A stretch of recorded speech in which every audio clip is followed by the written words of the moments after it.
and welcome to My Xbox and Me, episode 318. I am one of your hosts, MC Fixer, alongside the one and only Too Fresh Crash. Crash, how are you? Doing good. There was a lot of energy in that. I feel like you haven't delivered it that way in a while. Look, yeah, I'll be honest with you, my diary is finally empty, so I feel good now.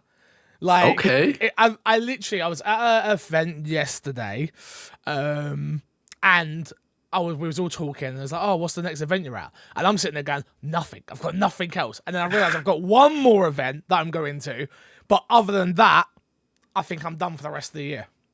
So, I feel good. First of all, I'd like to apologise to everyone who's been waiting for episodes on Fridays. We haven't hit Friday for the last 3 weeks. My life has absolutely just been crazy. It's blown up, so much happening, and we'll talk about it in a second. But yeah, Kresh, how are you? What's going on in your life? I don't like the way you asked that. I'm doing good. I might have fallen down the stairs the other day.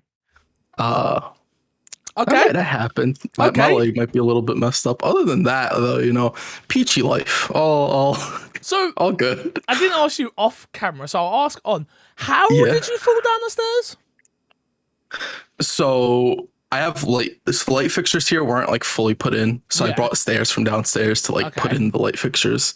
And instead of me being the idiot, I didn't put them downstairs. I've been leaving them in the hallway outside of my room. Oh, you're an idiot.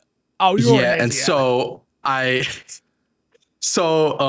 left them in front of a closet that's basically empty and not using them, but we've been turning the heater on, and we have, you see the vents? We have vent caps. And so I was like, let me find those and put them in or whatever.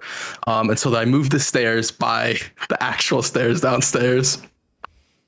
And as I was going, I think I went at it from a different angle and just never caught my footing. Just dropped. Was it like a full on, like a bum? Yeah, I fell all the way down the stairs. Oh no, they're the worst. Yeah. I've had that happen to me luckily, twice. Luckily, I had the door to downstairs was closed, so I fell against the door as opposed to falling against the floor. Yeah, that broke my fall, thankfully. Oh man, but I feel bad for you. I feel bad for you. Well, I had a better week than you by the sounds of things.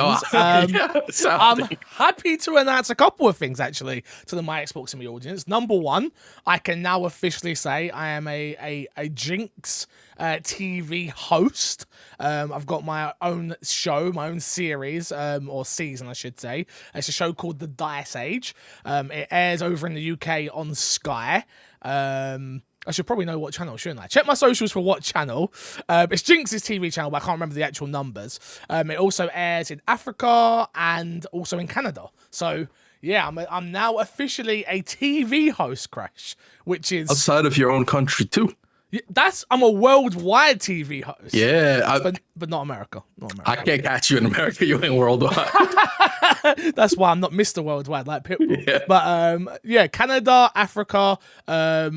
UK.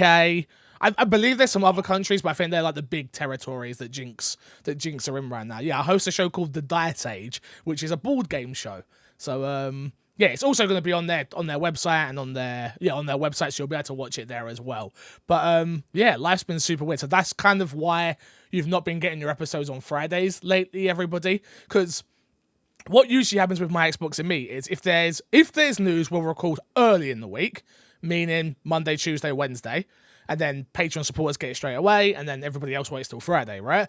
And then, so if that doesn't happen, we usually record on Friday, then we'll record, I'll edit, upload, boom, you got it on your Friday. But I've been shooting TV every Friday for the last 3 weeks, so I've not been able to record on Fridays, and then obviously Matt P was sick, and we messed all that up, so yeah, we will be back to our normal Friday episodes, hopefully starting next week, which, we should be all good in the hood in that regard. Not only that, I'm also happy to announce that I'm also part of another TV show that I've been working on it's called Games Master. So if you're from the US or outside of the UK, you're probably not going to know what this is, but this was our versions of G4. Like, you guys have got G4, you had that whole TV show, and this is our version. So it was really big in the early 90s, which I didn't know it. I was born in 92, so I didn't really know it like the way other people knew it. And yeah, it's a really big deal. I'm really happy that I was a part of it. It was myself and Sunpie, who's a good friend of mine, who we did an episode together. And the trailer's just come out, so if you want to check my socials for that, you can check out the trailer. And we made it in the trailer, which is huge. So yeah, I was surprised. I'm not gonna lie, I was surprised. I'll be honest with you, Kresh. I wasn't even sure we were gonna make the cut of the whole show. Yeah, well, because they're allowed to do whatever they want with it. Like, you go in, you do your bit, you leave, that's it, done. Like, but when I saw myself in the trailer, it's like, well, they have to put me on the show now, right? They can't advertise me in the trailer and then not in the show. So yeah, man, very, very happy. And yeah, just got a lot going on, man. A lot going on. But hopefully I will be able to balance it all way better next year. Like, now I know like what to expect with certain projects and timing and stuff. But yeah, but you don't care about all that, because this is My Xbox and Me, our weekly Xbox podcast right here on youtube.com/myxboxandme, and of course all podcast services. You can get the show early and support us financially, which we need. I want to be able to pay Kresh a full-time wage one day and be able to get him just to focus on full-time content creation, which I cannot do right now. Not Matt P, he's got his own job and doesn't want to leave it. But Kresh needs some money. So head over to patreon.com/mcfixer for all of your goodies. Seriously, if you are somebody who maybe you go out and buy a coffee every single week and that costs you like $5, maybe more at Starbucks, right? And you enjoy this show once a week, we only want $5 from you once for a whole month. Starbucks wants it every day. So if you do enjoy what we do and you've got a couple of bucks spare, smaller than $5 as well, please, please, please, please. I never beg. I never ever like promote Patreon the way I used to. Kresh can definitely attest to that. So please, I will be getting back on it though, because we need to make a successful business here. And that's what we're trying to do. So please go and support patreon.com/mcfixer. It would really help us out a ton. Also, of course, podcast services. iTunes is the big one that we push. Did you have any new reviews this week, Kresh? I did not check. I will check live for the podcast so right now. So for people who don't know, obviously iTunes is the big one. It's the big daddy of them all, to be honest with you. And it's how you get up in the charts. I've got a new one. I got a new one as well. Ooh, it's yours from mine's is from Monday as well. You go first. Okay. It's titled One of the Greats. This is from God Defender 7. Started listening after hearing Fix on Podcast Unlocked. After months of listening, I can truly say Fix and the boys have the greatest video game podcast there is. Just got an iPhone through my work, so now I can give the 5-star on Apple Podcast. Potato. Shout out to the Potato Squad. Shout out to God Defender 7. Yo, what a great review. Shout out indeed. Thank you so much for that beautiful 5-star review. We do appreciate you, and shout out to your work. Now what I need you to do, though, is go onto all of your friends' iPhones while at work and leave more 5-star reviews, please. Yeah. And subscribe to it. One's not enough. One's not enough for anybody. Don't tell them, all right? Don't tell them. Like I told you, if you've got an iPad, do it on there. All these different Apple accounts, you know what to do. Just like our friend Wayne did. And Wayne says, 5-star review, superb podcast. I love My Xbox and Me. Superb host and co-host. The whole show is always really chill and relaxed, and none of it feels fake like many podcasts do. There's an honesty and sincerity to it, and some great humor as well. All how My Xbox and Me. I'm not too sure about that all how stuff, you know, like that sounded way too close to that guy that didn't like everybody. So maybe not the all how, this like Hell Howdra stuff. I'm not sure you're on. No, I'm joking. Thank you so much, Wayne, for the amazing podcast review. We do appreciate it. 2 podcast reviews on a Monday. Yeah, both 5 stars. No 5. They got scared off. Fix. So our goal by the end of the year, I still have a headset to give away. I still have a pair of 8040s still to give away. We are sitting at a 4.8 out of 5 on iTunes on my end. What are we doing on yours? 4.6. Oh, America, help us out here. God damn it. I'm sitting at 83 ratings. What are you at? 58. Not bad. I'd like to get to 100 in both territories. Okay. I'd like to get to 100 in both territories. That's a big push. I understand. That's a lot. Yeah. I understand. But we'll see how far we can get. But if you haven't dropped a review, please, please, please do. Patreon producers this week are, of course, the one and only wonderful Aaron God, who I spoke to the other day. Shout out to the boss man himself. And FNH Paul. If you haven't checked out FNH Paul over on Twitch, you very much should do so. He's a fantastic content creator. Thank you, boys, for keeping the lights on and keeping us going each and every week. Topic of the show this week, Crash. A little video game came out. Some would say the second most important Xbox IP in Xbox history right now. I think that would be a fair assessment as well. I think you could. Maybe not. I think because there's an argument for there. Because I think motorsport is bigger than it. So maybe it's the third biggest. Okay. Halo, Motorsport, Horizon. Okay. I would still label them all under one umbrella, both Motorsport and Horizon, even though they're different. Very different. Very different. Yeah, very absolutely. Different. I don't want to insult anybody who's into these games. So is Gears Tactics and Gears the same thing? I'd still say they're under the Gears umbrella. They are. I think they're different, but I still would put them under the same umbrella. Well, Forza Horizon 5 reviews are out, and I have played it myself. I know you currently haven't, Crash, right? No, I have not. So let's go through the review roundup just to talk about how well this game is reviewing. Number one, IGN gave it a 10 out of 10. PC Gamer gave it a 90 out of 100. Games Radar gave it a 5 out of 5. GameSpot gave it a 9 out of 10. Game Informer gave it a 9.5 out of 10. Windows Central gave it a 5 out of 5. VGC gave it a 5 out of 5. Eurogamer gave it a recommended. And yeah, those are the big outlets that I trust and know some people that work at. So those are the ones we will go with. Overall, Crash, the game is scoring redonkulously. Yeah, phenomenal reviews across the board for it. Even some of the less, there's a few that are in the 7s and whatnot, but for the most part, even some of the lower end ones are still really good reviews for the game. I think that stuff just comes down to, do you like racing games, right? It's one of those niche games. I'd imagine. If you love racing games, you can review it better than someone. It's who you trust. Yeah, I would say. Absolutely. It's also the case, I think, of a very similar thing to Far Cry, where it's the game looks better, it probably runs better, but how much realistically have they changed from the last one? One of the cases, if the formula is great, there's no real need to fix anything if it's already working. So I was lucky enough to get a review copy of this game from Xbox. So big thank you to Xbox for sending me over an early copy of Forza Horizon 5. I've put maybe about 4 or 5 hours in, roughly. I started off playing it with my steering wheel. Because obviously, as if you have listened to my Xbox and me, you know this has been my dream. It's the steering wheel, and I'm gonna play it like a simulation. I'm actually not gonna just race all the time. I didn't end up doing that. I ended up just wanting to play the game the way it was meant to be played, just so I could talk about it on the podcast. First of all, I really love this game, really love it. Obviously, I think the obvious things to point out, it's beautiful. It's all the things you come to expect from a playground game when it comes to Horizon at the end of the day.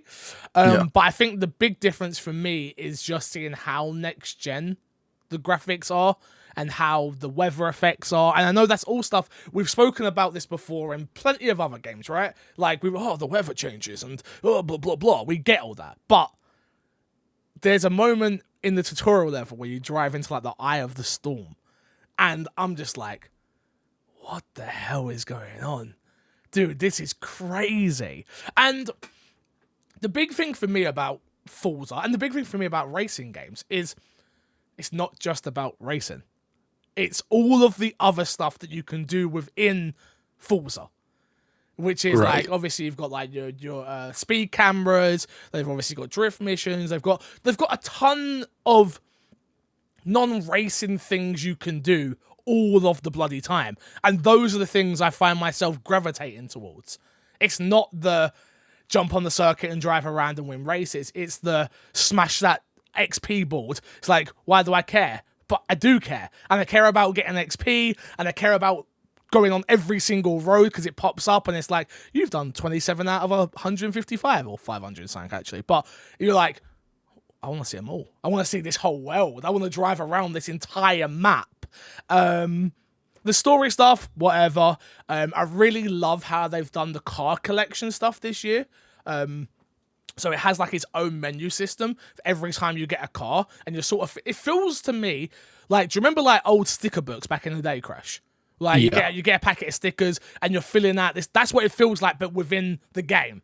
Like every time you get a new car, if like you're filling like a magazine or a book type of thing, and you're like, well, I might not use all these cars, but it feels good every time I get a new one anyway. The people out there who are completionists, it gives them also more content, I'd imagine. Like they 100%. Have stuff to do. Yeah, over 500 cars in the game as well.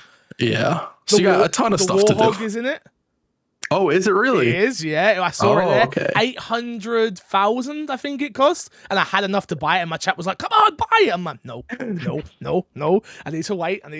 But honestly, I can't say enough positive things. I cannot wait to play this game co-op, is my thing.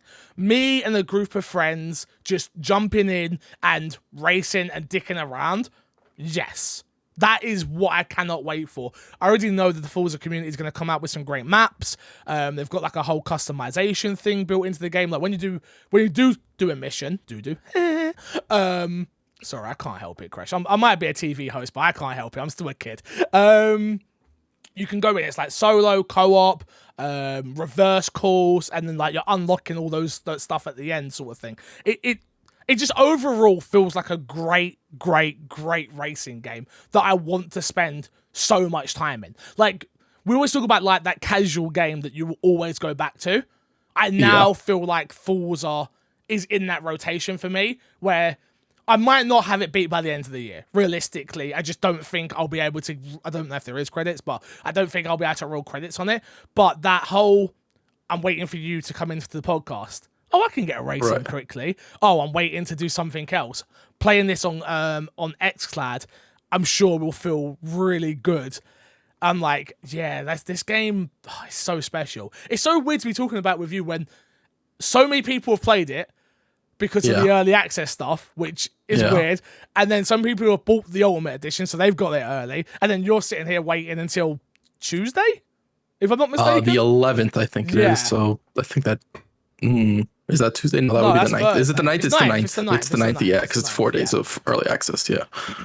Yeah, so I'm loving my time with it. I cannot wait to play more. I'm looking forward to playing it with you and seeing what you actually think. Oh, we'll see. I'm actually somewhat excited to play it, and I think part of it is seeing everybody playing it, but also part of it is just seeing all the phenomenal reviews for it. Do you think it is Xbox's best exclusive this year? This year? Yeah, by a mile. By a mile? So you don't think Psychonauts 2 compares too much? We'll get to Psychonauts 2. I have played it. People will be happy to know. But we'll get there. But yeah, I'm trying to think what else. It's just everything just comes together so well with Forza. Like I can't wait for you to play it for us all to be able to talk about it. Can't wait to hear Matt's opinion on the game. He's too busy sipping. I can already tell you what Matt's going to say. Oh, what's he going to say? It's going to be best game ever. I've never played a better game. Second game to only Resident Evil Village. It doesn't compare to that, but everything else is better than. Yeah, that's true. Well done. I can guarantee you. Something like that. That sounds like Matt. That does sound like Matt. Let's jump into Fix the Sack because we've got a bunch of questions about a bunch of topics. Remember, you can email in myxboxandmepodcast@gmail.com, or you can hit us up on our Twitter @myxboxandme, or you can use the Discord or the hashtag MXAM, and Discord is always in the episode on YouTube's description. So if you want to join the Discord, feel free to do just that. Elder Slayer says, what are you hoping for the first half of 2022 from Xbox, aside from the updates to Halo Infinite? What games do you think was ahead of its time, and what would be... Wait, that's a different question. Don't worry, we'll do the first one first. My apologies. So what are you thinking for the first half of 2022 from Xbox side, other than updates to Halo Infinite, Crash? Honestly, it's just them starting to show more of what they have in the oven in regards to their other studios that we haven't really seen. Because there's this big, we can have all the conversations we want about Halo and about Forza and about all these great games, but until they start delivering with these studios that we haven't really seen much from, or even playgrounds with a Fable game. I do know some people got really excited after this for Fable. I still think for me, Fable is such a different genre of game that I don't think it's necessarily that comparable. Like, I'm sure they'll make a beautiful and gorgeous game. The world is going to look amazing. Yeah, like absolutely. That I am not worried about in the slightest. The world is going to look redonkulous. But how's the combat? How is everything else? The game aspect of the game, right? The thing that we actually play. Yes, that needs to be the where. Yeah, but I'm not gonna lie. While I was playing Forza, I was like, oh, I'm getting excited for Fable even more. So I was one of those people. I can't even lie to you. I definitely was. What am I expecting? I'm expecting to see new games. I'm expecting to see Everwild.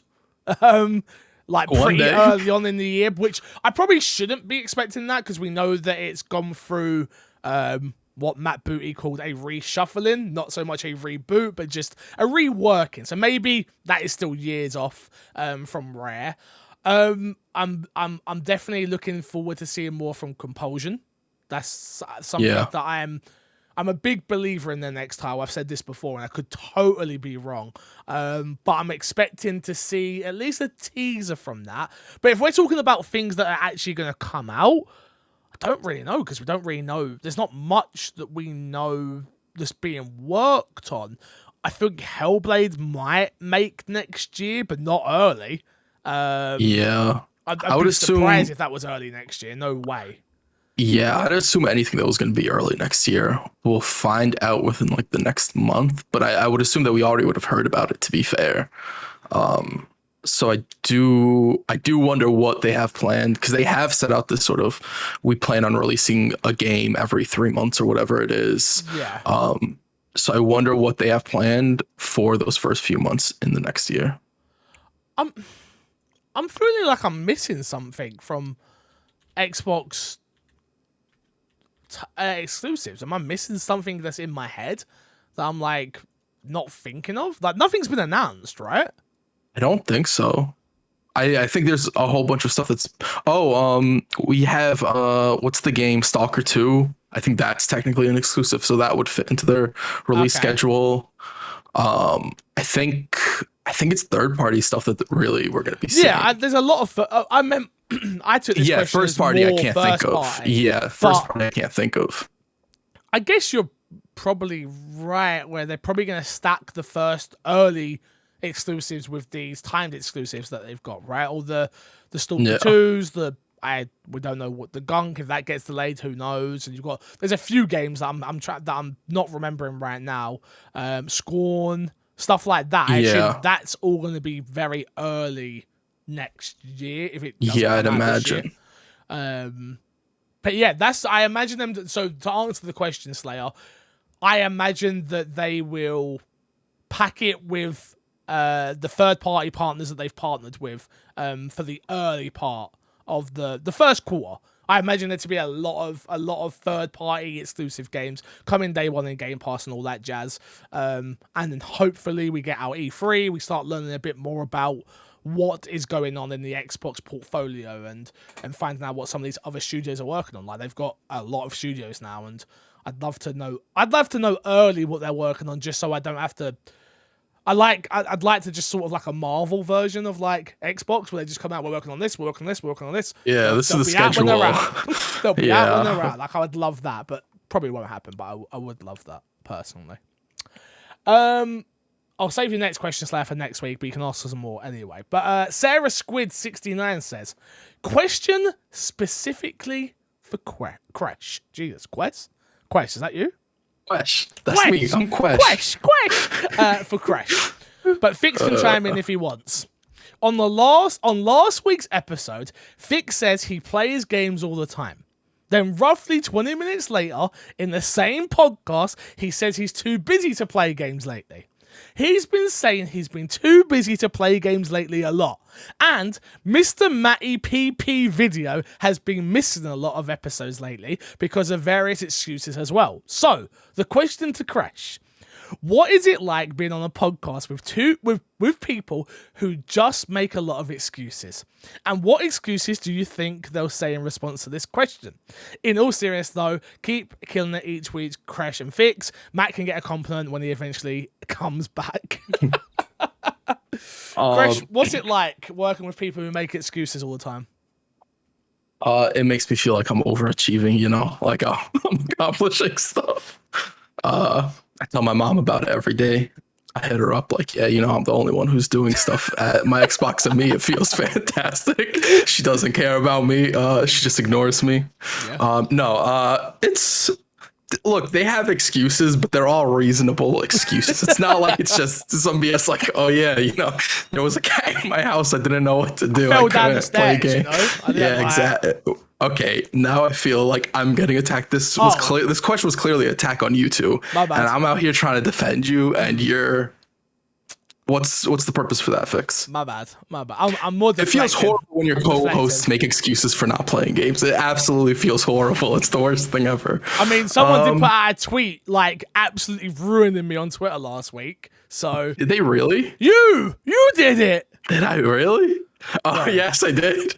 I remember. Yes. I forget. Look, I ruin you on a weekly basis. Like it's just forgettable at this point when I do it. My bum does hurt. It's true. Some people get that joke, some people won't. I don't get that. You ruin my bum? It was a joke that we're having sex, Crush. Fucking Americans. All right. I've got a lot of excuses, yes, but yeah, I've got valid excuses. I mean, I just announced 2 TV shows that I'm on. I'm trying to build a lot of stuff. I'm streaming a lot. I'm trying to figure out my own content plan. Yeah, like get off my back, Sarah. Jesus, like I'm out here. I'm working. Have we ever missed a week? Not yet. Ever. It was close this week. No, close? It wasn't. It's at 12 o'clock. We are not close. When I post it late, that's when it's close. This is late.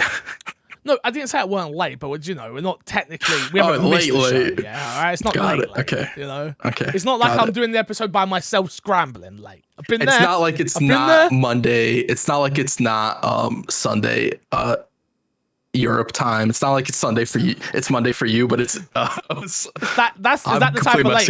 I know what you're saying. No, like it's like for me it's the next day, but for you it's so I have to post it in your time zone to say that we weren't late. I got you. Man. Imagine that time. Thank you for the question, though, Sarah. I appreciate it. I'm glad to hear you're still listening to the show and we haven't scared you away just yet. Mr. Mitch George says, which studio would make the most sense for Microsoft to acquire next? Naughty Dog. I like that. I hate this question. I know I get slack for saying how I diss on the questions, but it's like they need a narrative-driven, third-person adventure game. Like, any studio who makes good narrative-driven, third-person, story-driven adventure games. That's what they need, right? We're in agreement there. Yeah. I think this question is also hard to answer without, like, Microsoft's bought so many studios, and we haven't seen them make their games. So it's like, what do you think they need? Well, we don't know what they have and what they're going to deliver on, right? What do they need? They need more IP. So I guess go and buy, like they did with Bethesda. I think the obvious, go buy Square Enix. I know that's not a studio per se, it's a publisher and studios, but like it's go and buy anybody that has a plethora of IP that are well known around the world and make them all exclusive. That's what they should do, I guess. That would be my 2 bob answer, I guess. But yeah, it's such a hard question to answer because like Crash said, we don't know what people are even working on. So it's like we could sit here until we're blue in the face and third person adventure game, and then compulsion game is that, and then you're like, well, they don't need that now then, and it's good, and they say it's good. Like they don't need that then. It's like, oh, go get Warner Brothers or the WB Studios. Like, well, do they really need that without the IPs? It's the same convo that we have quite often on the show. So it's a hard question to answer, but I do appreciate the question nonetheless, Mr. Mitch George. And I apologize for saying I hate this question. Kinda. Next question comes from Alderslayer again. With Halo and Forza out in the last remaining it's the same sort of question you asked already. With Halo and Forza out in the last remaining months of 2021, what comes next? What do you expect to release, in particular in the first half of the year, and what will get delayed? Is Starfield really a 2022 game? Krish, let's just answer that last part. Is Starfield really a 2022 game? I think so. Yeah, me too. I don't think it gets delayed. I think Bethesda, as far as like giving release dates, they've been very because the last Fallout game got like they gave the release date, it hit the release date. Well, 4 months. I think it was even shorter. I think it might have been 4 months. Yeah, so I think we get Starfield unless there's like some really big mishap with that game, and I don't think they will. I don't think there will be a misplay. I think whether you like Bethesda or not, they deliver on their games to the quality that they always do, and I do think that is what we'll get with that. Yeah, I totally agree with you. I think Starfield, they've shown enough to me, where I know we haven't seen gameplay, but they've shown enough to go, okay, this is coming next year. They've built up the hype machine already for it. It's like, okay, I assume we see it at E3, and then they announce the release date there, and then we move from there, is what I assume. Yeah. So agreed. Yeah. Next one. I like to piggyback off this, which I think was to Mr. Mitch George's. Which Microsoft studio do you think will make the biggest splash next year? What I mean is not just which will be the biggest game release, which we all know will be Starfield, but maybe a studio will announce that shows some amazing new game. Any guesses? I've got like a one I want versus a one that I think will happen. Like, with the one you think will happen first. The one I think we see Compulsion's next game. Like, I think that's just sure, and it's boring answer because I've said it so much. I think that is a definitely we see their next game next year, and I think we're all gonna really like the look of it. But the one I would love to happen, I'd love to see what Tango are working on beyond. What game are they playing? What are they making? That PlayStation exclusive that I don't like. Ghostwire Tokyo. Yeah. Beyond, I'd love to know what they're working beyond Ghostwire Tokyo. Or can we get a teaser for The Evil Within 3? Like, that's what I would love to happen. Like, I don't think it will, but that's what I'd love to happen. Yeah. Would you prefer they give you Evil Within 3 as opposed to a brand new horror IP? No, I'd love a brand new horror IP. Got it. I really enjoyed Evil Within, but I understand there were some mistakes in there. And if you can give me look, you're building a third person action horror adventure horror game, like, yeah, no, give me a fresh IP from Xbox for them to build up their next version of Claire, Leon, Jill from Resident Evil, like, and it's someone I can get behind. Like, yeah, I'd love that for Xbox. Imagine. Could you imagine? Yeah. No, yeah, like, I'd be... For me, I would be freaking the hell out. Like, I think it would be for...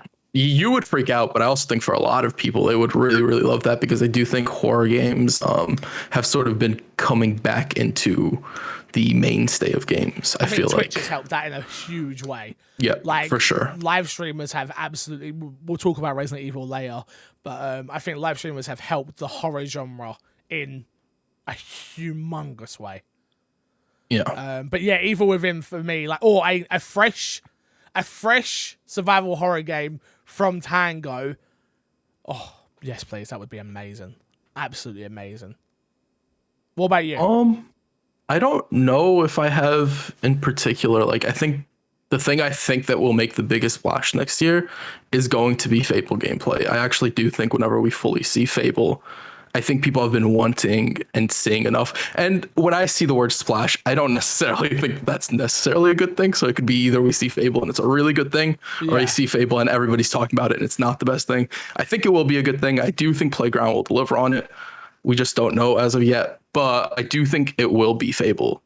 Because I see people every time Xbox does anything, anytime there's the rumor. I don't know if you saw recently, Xbox for some reason teased Fable, but it was just like Fable's anniversary or something like that. Oh, okay. No, I didn't see Yeah, it. and a whole bunch of people got mad. Like, why would you do that? So there is a lot of love for Fable that I think whenever they actually do show gameplay or something tangible for that game, that Oh, it we're will get hungry. everybody talking. Yeah, Oh, we're hungry for it. I've been waiting for a yeah, new Fable game.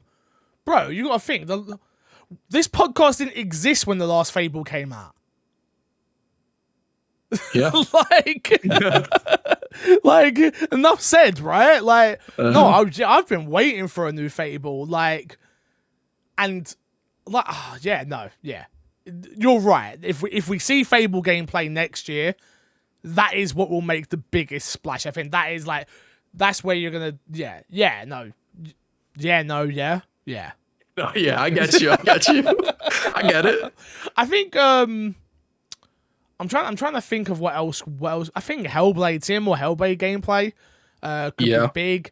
I'd love to know if Mojang, sorry, are working on something new Minecraft wise. Obviously we've had Minecraft Dungeons. Minecraft is now in Game Pass PC, Java, which that's crazy to me. On PC, like, could we see them do something else? We've had Telltale Minecraft, we've had normal Minecraft, we've got Xbox Minecraft, we've got Minecraft Dungeons. Could we see them move into another place? Genre. Could we get Minecraft Dungeons too? Yeah, that's like, there's a lot there that to us maybe doesn't make a big splash, but it actually does make a big splash. It's humongous. So, ginormous. But I don't think we see it on this podcast. We forget. No, absolutely. Like, we forget how big Minecraft is. Yeah, for sure. Yeah, and then I think you could look across to Undead Labs. Are they ready to show what State of Decay 3 is? I hope not. I want them to disappear. I don't want to see them for many years until it's a big game. I want them to literally rip what State of Decay is and make it a AAA bloody game. That's what I want. So I don't want to see that this year. Do you think Avowed gameplay would make a splash? Not for me. Yeah, I think people will care about it, but I don't think it would make as big of a splash, especially with Starfield coming out from Bethesda. I feel terrible for In Exile. Like, they were the guys at Xbox for like a hot minute there where we're like, oh, they've got like some good studios for RPGs, Western RPGs, and we're like, yeah, these You mean good. Obsidian? Sorry, I do mean Obsidian. Thank you, Obsidian. And we're like, yeah, they like Xbox was like, yeah, they're really going for it against Bethesda. Oh wait, they bought Bethesda. Oh god. Okay, what do we do now? They've just got all of the Western RPGs at this point. Yeah. Like, it's crazy. It's absolutely mental. I'd love to see something Gears related. Would be amazing. I don't think we do. Yeah.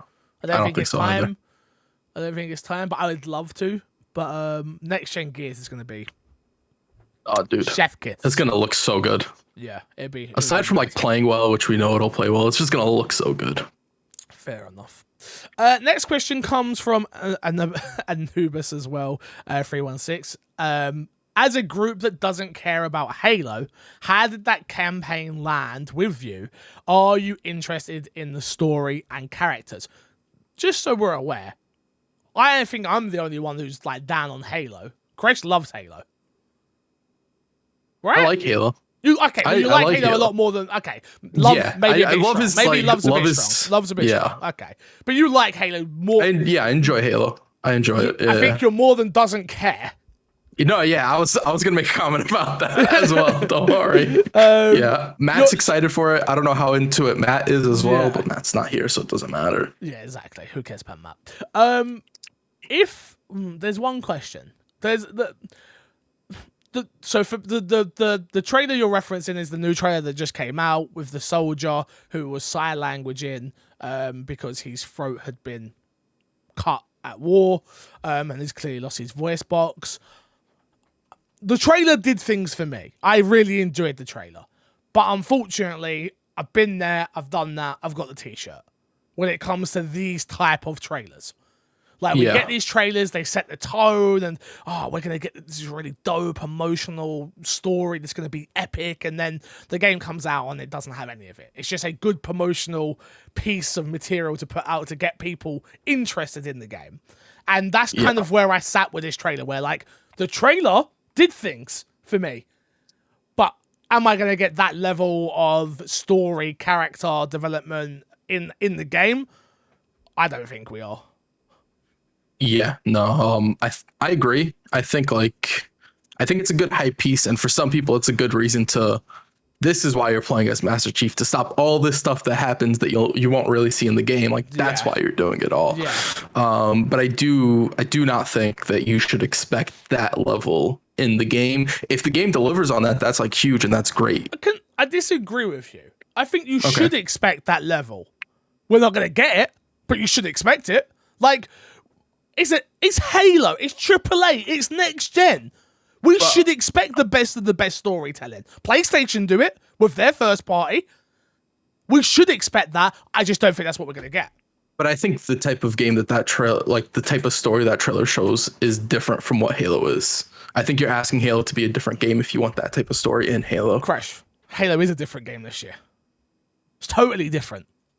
It's not that different. Like, it goes from linear to an open world, sure, but not like narratively and not world wise. But we don't know. That's the point, right? Okay, that's fair. That's fair. That's fair. Okay. That's what I'm saying. Though I agree with you, we probably won't get that. I don't think it's wrong for people to start expecting more from Halo. That's what I've been doing for the last 5 games. Yeah. Like, the way people talk about Halo, and then people are buying these comic books, and people are reading the books, and people are like, give me a goddamn reason to love Halo. And my expectation levels are so high for this game. Do I think it's going to reach it? Absolutely not, under no circumstances. But I'd love it to. Fair? Look, you're fair to have your own opinions. Love that, Crash. I love that. You're fair to have your own opinions. I disagree, but it's fair. Couple more questions here before we move into what's been in our box. We got at GameSaver_Wayne, who says, are Microsoft / Xbox missing a trick by not investing in VR? Referring to gaming specifically here. I think so, yes. As someone who wants a VR headset, I want a VR headset so bad, but I keep not buying it because I'm waiting for the right VR headset. I'm very worried about buying an Oculus just because do I really want to support Facebook, number one, or Metaverse, number one? Meta. They're not Metaverse. They're creating. Yeah, they're Meta. My apologies. Number one, yeah, am I comfortable in supporting them? Don't know. But yeah, for me, I've always pitched these wacky, crazy ideas that I hope I'm around to see because I feel like they're gonna come. It's like the stuff you can. I've always enjoyed like PlayStation Home, right? Yeah. And Sims, and I remember VR chat when that first, and I'm like, bro, that's what I love that type of that's my shtick. Yeah. And yeah, I feel like, not being funny, Xbox get themselves a VR headset or partner with Oculus. I don't care. As much as I don't want to support them, like, partner with Oculus, get it working on the Xbox / the Xbox brand. Let's call it the Xbox brand, meaning PC Game Pass, all that crap, whatever. Let's bring back 1 versus 100 in the metaverse. Let's bring back like making communities. Let's bring back watching films. As someone who is an introvert, naturally an introvert, I know people don't believe me when I say that, but it was very obvious yesterday. Let me tell you the event I was at. I want a safe place to be able to cultivate community, and I do think VR is the next step for that. And I feel like Xbox need to be a little bit more forward thinking with this whole metaverse stuff. And I know it's the buzzword right now, and I don't think its full potential even comes for another 20 years. But I feel like Xbox need to start thinking about it now and start laying the groundwork for it now. Now, could I be wrong? Yes, hence why I have no stock in any of this stuff. But that's where my head would be. Like, they had it right with the 360. Like some of the little events they were doing. That's like really what are PlayStation good at? Games. First party games. They are amazing at it and they kick everybody's ass. What are Nintendo good at? First party games. Like they've got their mascots. What are Xbox good at? Services. They've got games, but I don't think they're not to the same level as the other two companies. Cool. What can we do that's different from PlayStation and Nintendo? Let's create the service. Let's create a hub world that you want to get in with all of your friends to win prizes, to win Game Pass, to win whatever. But like, let's make it a monthly event of being an Xbox fan, you know? I feel like the problem with putting all that stock into it and being VR is that VR is so niche. It doesn't have to be just for VR. I'm saying, but it can be incorporated with VR. If you got a VR headset, you can be in, you can immerse yourself more. But at that point, you just want the thing to exist, not necessarily with VR. Well, no, but I want I want both. Because it doesn't have to be exclusive to one another. Mm-hmm. I think it's a play for both, right? Because I think VR just allows it to be a more immersive experience. Plus, then we get certain games that we're missing out on. I can't play Resident Evil 4 VR. Don't get me wrong, it's exclusive to Oculus at the moment. I'm sure that might just be a time thing with Capcom. I'd be shocked if that was a full exclusive. But maybe I'm wrong. But like, I don't want to be. As an Xbox player, I never want to feel like I'm missing out on experiences. And currently, I am. Nintendo are always going to be a secondary console for me. But PlayStation have VR, PC have VR, Xbox don't, and that upsets me. Yeah, but how many like blockbuster experiences are there on VR? Half-Life. There's Alex, only like Saber, 2 or 3. VR chat. VR chat's a blockbuster experience. I think so. I think for people who want to jump in VR and like show it off, I think it's one of the ones you'd go to. Don't get me wrong, I'm not well versed in it, but I think we've got to think bigger than just games.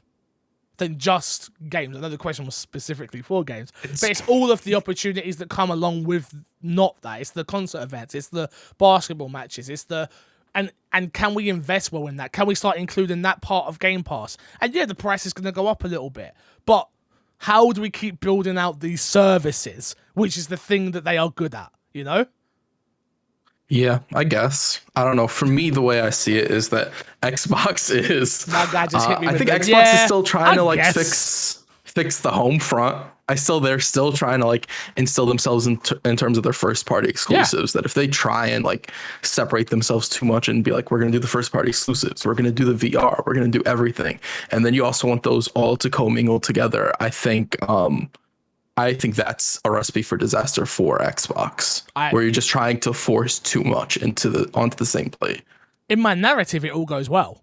I never said it weren't going to be easy. Okay. Okay. That's fair. In my head, it all goes well. Like there's nothing goes wrong. But that's not business. That's not how things work. Yeah. So I totally get why they're not doing it. But the question was not are they missing a trick? Yeah, and I just explained why. No. What do you mean no? If you accept the reason why they're not doing it, they're not missing a trick. Sure. Missing a trick would be as if like, they own 343, they own Halo, and they're not putting out a Halo. Why are they not putting out a Halo? Because they don't want to. That's missing a trick. That's something that's obviously there that they should do. Them not doing VR is not missing a trick. Are you trying to say that I've changed the question for my own personal You've gain? Changed the question. I don't think you've changed the question. You're just like adjust. Yeah, you've changed the question. Sounds right. Sounds about right. Yeah. Okay. Fine. I'll allow it. Next up, last question. Hey, my fellow tater tots. Okay. Sorry, boss, I'm late. But at least I showed up, unlike my other co-host, with the Halo campaign trailer looking like a slam dunk to get us hyped for #Halo with the Corys. Okay. In December, what other upcoming trailers before the year's end are you guys looking forward to? I'm super pumped for Hellblade 2 trailer. Headphones on. Thank you, Taters, Corey, the gaming butcher. Oh, Fable. Yeah, but that's not happening this year. Are you sure? If they bring that out, I think we see Fable this year. If they bring that out of the Game Awards, I'm gonna shit a brick. Oh no, this is this. Oh wait, this is this year. This year. So last show we got is Game Awards. Oh yes, you're right. Yeah, no, Fable. We got that Xbox show thing, but yeah, the Game Awards. Yeah, no, you're. For some reason, I was thinking 2022. I don't know why. This year, huh? I don't know what we'll see from Xbox this year. I think there's a possibility of something like Avowed possibly getting some gameplay. I think we saw that long enough ago that that's a possibility. Yeah. It doesn't specifically say Xbox. Okay. In terms of IP, like first party. I'd love to see some Skate 3 trailer. Yeah. That would be nice. Whatever NetherRealm's working on, I'd love to see whatever that trailer is. I assume we'll get that at the Game Awards. They're making a Scooby-Doo game. Not Scooby-Doo. Well, they're making a fighting game with all the characters. Was that the mobile? There's no, that's not them. Oh, that is a different team. Oh, yeah, so was them. There's 3 rumors on what they're working on. One's a Marvel game. That was like the first rumor that came out. That now that you said that, yeah. Now the other 2 rumors are the normal stuff, Mortal Kombat and then Injustice. Nobody really knows what they're making as of right now. Oh, yeah. So I'd just love to know what they're working on. I think that would be pretty dope. Other than that, I don't really know. We saw Elden Ring, which would have been my answer. Yeah, I don't really know. Fair enough. Thank you for the question. Let's get into what's been in your box. Kresh, what have you been playing this week, my dude? I played Back 4 Blood. Ooh, what did you think? It is a game that you play. You use a controller to play. I'll be honest. I use a mouse and keyboard, so just so you're aware. Use a mouse. My bad. I'm incorrect. Yeah. It was okay. Like I enjoyed my time in it. No, I played it with friends. I enjoyed it co-op. Who's your friend? But I enjoyed because I played with friends. What do you mean, who's my friends? I assume it's Ben and some other fellas. Why? What is it? They're your only friends. You don't know my friends. Don't make this up. Don't pretend that you've got more than one friend. Don't do this, Kresh. You're embarrassing yourself and me on the podcast. Look, I only have like 2 friends. You only have 2 friends. Yeah, I'm doing good. Thanks. I was just talking to my friends. Fair enough. But what I was gonna say is, were they taking it super serious? Yeah, we were playing it. We were having fun and being serious at the same time. It wasn't like something where we were like being super try hard about it. I just don't think a lot of the stuff in the game necessarily works. I don't enjoy the card system. I don't enjoy the levels. I don't like the enemies aren't that interesting. I don't think the game is that fantastic. You're not going to add anything. You're not going to. Hey, your opinion's your opinion. I can't. What am I gonna do? Dismiss your opinion? Absolutely not. Under no circumstances would I ever do that because I'm a changed man on this podcast. A changed man. Interesting. I mean, I can definitely see. I can see why you would not like it. Obviously, I have a very different opinion on the game. But you was never a lover of Left 4 Dead, right? That is true. I was not. Yeah, so if you don't... It's the ease of pick up and play, and it's the ease of the amount of people you can play with, and it's the ease of... The thing about the card system that I love about it is when you go up in difficulty, it can become very difficult, and it's that randomness of what you could be experiencing at any time, especially on the higher difficulties. So yeah, I think it's a hard one for me to. I can't sit here and tell you they're wrong. Like, I can understand why you may not be feeling it, but then I can understand why me or Matt may have it in our top 10 list at the end of the year. It's one of those ones for me where like I can see it both sides of it. Okay. Anything else you've been playing? I played Flynn, Son of Crimson on Game Pass. Oh, any good? It is a 2D platformer.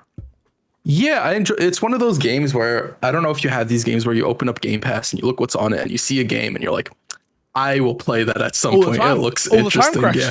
So this happened to me while I was going on Game Pass, and it was right after I think we were having a discussion of what games we beat this year in your chat. And I was going on because I was like trying to figure out what did I beat this year and everything. And I'm going into Game Pass and I see that game and I'm like, I'm going to play this. I downloaded, I think, 3 or 4 games that I intend to at least try. I don't know if I'll beat them or whatever. Yeah. Because I also haven't been doing, I think I started at the end of the year where every week I was playing a Game Pass game. Yeah. So I was like, let me catch up on some Game Pass games I might have missed. I played it. It's fun. It's enjoyable. It's decent. It's decent. It's decent. Yeah. Yeah, there's a game on my list that I've added because it's in Game Pass called Unpacking. Heard good things about that game. So, bro, it's such a me game. Like, oh yeah, just sit there and unpack a house. Like, I do that in my spare time now when I get stressed. I unpack my whole setup and then put it back together. It's like, I can do that in a video game now? Perfect. I will do just that, sir. Thank you very much. So those are the only games you've been playing this week? More Smite as well, but like not gonna. Yeah. Nothing to add to that. Me and NBA. Like, I just don't bother mentioning it anymore. I played loads of games this week. As I said, played Forza, obviously. Yeah. I started Guardians of the Galaxy, finally. I like it. I like it a lot. I like it a lot. I don't love it. I don't think it's like the best game ever. It's exactly what I was expecting from my preview, which is a good thing. It's a linear Guardians of the Galaxy game. If you want to experience a linear Guardians of the Galaxy game where you play as Peter Quill and you are shooting enemies and jumping around, and you will have a great time with this game. And if you're expected anything more than a very basic combat system, which I assume after about 16 hours of how long to beat, it will probably get pretty repetitive, and you don't feel compelled to see the story, it won't be for you. Yeah, it's like as simple as that. Do you think it lives up to the hype for this year, or not for this year, that people have been giving it? Because a lot of people are like really, really touting this as one of the best games to come out this year. But okay, I think it might be one of the best games to come out this year. That's not saying a lot about this year, though. This year's been a very bad. Like, when we go back and look back on this year of games, we're not going to look back fondly. I can promise you. Like, there are some bangers. Don't get me wrong, but it's not to the level that. Like, I was doing my list the other day for getting ready for end of the year conversations and figuring out what I need to beat and stuff like that. And I'm looking down the list and I'm like, man, it was a weak year. Like, for if you look at gaming across the board, it was a weak year. Like, Nintendo had Mario Party and a re-release of Mario Mario 3D World and added a DLC. PlayStation had Returnal, Ratchet and Clank, and Kenna, which there's an argument to be had only one of those games are like amazing. They also had Deathloop. Sorry, I forget about Deathloop in terms of Deathloop, which Deathloop's a fantastic game. So that's their between that and Ratchet, it's like their top game. Xbox has been a weak year in my opinion when you really look across it for games that interest me specifically. So, for people to say, oh, it's one of the best games of the year, Guardians of the Galaxy. Yeah, I agree. It is one of the best games. It's a story that I'm enjoying and I want to see through. I love the characters. I love the cast. I love their back and forths. I love the humor. Everything that I said in my you didn't do the preview with me, Matt P did. But everything I said in my preview still stands strong today, which is I'm walking around. I'm enjoying the dialogue. I'm enjoying the decisions that I am making. and I want to see through the story. Yeah, like, but I could again like Back for Blood, right? Where like if you played it and you were like, this game sucks, I would go, okay, yeah, I can see why maybe you don't like it. I can see why you maybe don't like it, but I like it, and I think it's a fun time, and I think it's not it does nothing special. Like I no disrespect to Square, but it doesn't do anything special. It doesn't change the game in any way, shape, or form. It's not like this is the next gen experience of superhero games. It's nothing like that. It's more akin to a prettier PS2 game. Not that it plays badly like that, but it's just more akin to like going back to narrative-driven superhero games, which I absolutely loved. Where Spider-Man 2 on the PS1, it's like, you know what you're doing. You're jumping into some fights. You're getting a nice cutscene. You're jumping into some fights. You're getting a nice cutscene. This just has the evolution of bit of dialogue here, bit of dialogue there. Your ultimates, the conversations. That's what you're playing it for. You're not playing it for this combat system that's like amazing and like gonna change the world. Like, no, it's not that. It's not that. Does that make sense? Did that help a little bit? Or because I know you want to know what I think. Yeah, I think that's absolutely fair. I do think this year has been a little bit lackluster, unfortunately. Yeah. Hopefully not. I think next year we're gonna have a really good year in games. Nope. You don't think so? More delays. You think stuff's gonna get delayed out of 2022? Absolutely. That's fair. We're still in COVID, dude. Like, we're still in COVID.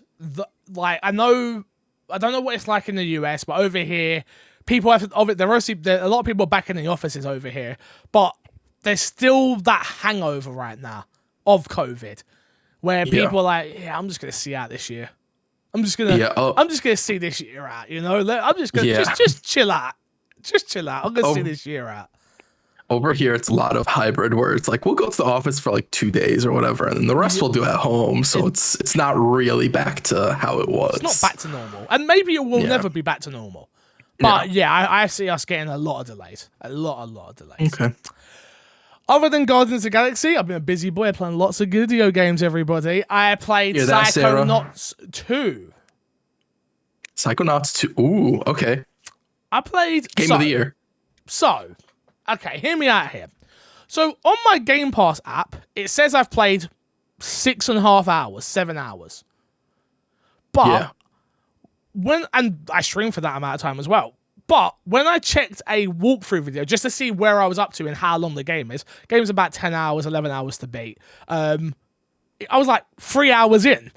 I was like, what did I do for 3 hours in this game where I'm missing something? Did you get stuck on puzzles? Not really. There's one I got stuck on, but chat helped me out in the end. So for people wondering, do I like Psychonauts 2? Yes, I think it's a very good game. I can totally understand why people are putting it up there for Xbox's best exclusive this year. Not now that Forza's out, but why people were saying that. I can see why people really like it as a platformer. There's something I dislike in it, which is I've got to the memory part where you infiltrate the memory and you're doing the zip and you have to do the attachments to make... I don't like that. And I'm in this part of the game where it's literally all of that. I've just got out of it, actually. I've just got the other end of it. But that part was so jarring and tiresome for me that it's put me off the rest of the game. Where I'm like, okay, I'm not attached to the story at all. I just don't care. I'm sure for people who played the first game and have really fond memories of this game, I can understand why you would be attached to it. But it's not getting me. The gameplay is fun enough that I could probably see it through, but with everything else that's dropped now, I'd much rather be playing Guardians of the Galaxy. So I just switched over to that. Like, I put in enough hours to be able to say, oh, okay, I see what the hype's about, but it just didn't grab me enough to go, oh, I want to continue this. I can see why people love it. I don't dislike it. I just don't love it. You know? That's fair. That's fair. I do think probably the best thing about the game is probably like the level design and what they do, especially like just on the opening level where you're it's the dentist and you're going through all the teeth and that whole bit. Like I think a lot of what they do in that regard is absolutely brilliant. One thing I do want to give credit to is something that I always thought was a turn off, but it's the art style.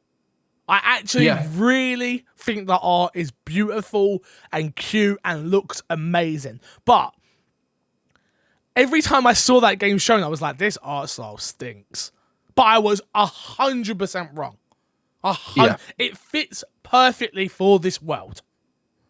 It's very purposeful. It's not the case of where like it's a low poly game because they don't know what they're doing, etc., etc. It is all very, very purposeful in everything they do. Good dad jokes, lots of dad jokes in there as well. People enjoy those. But yeah, I played it.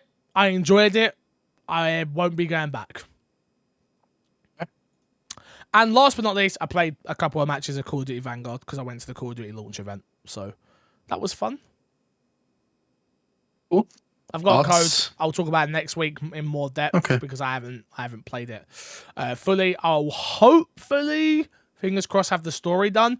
I'm not hearing good things about the story at all. I'm hearing actually very bad things about it. But I'll be able to talk about that in more depth next week. So I will do just that. Let's jump into this week's news, Crash, as we have a lot of news to get through. So I don't think we'll get through it all this week, but we will try our hardest nonetheless. Microsoft and Sega are exploring a strategy alliance for Azure next-gen game development.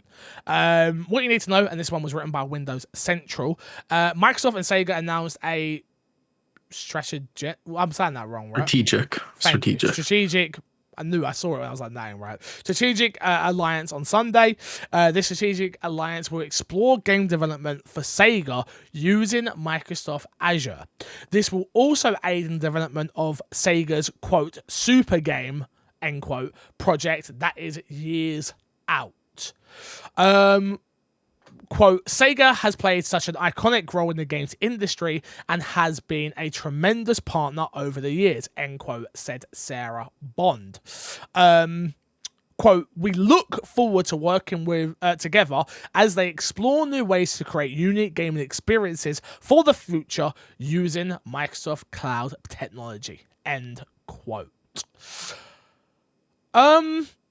Crash, how do you feel about this? It's one of those ones that it probably means nothing right now, but could be the start of a whole new world. You know, it could. Absolutely. I think this is interesting. I do think this could end up being nothing more than like Sega just wanting to use the Azure services and Microsoft maybe making the most of that. Like, look at this deal we have with Sega or whatever.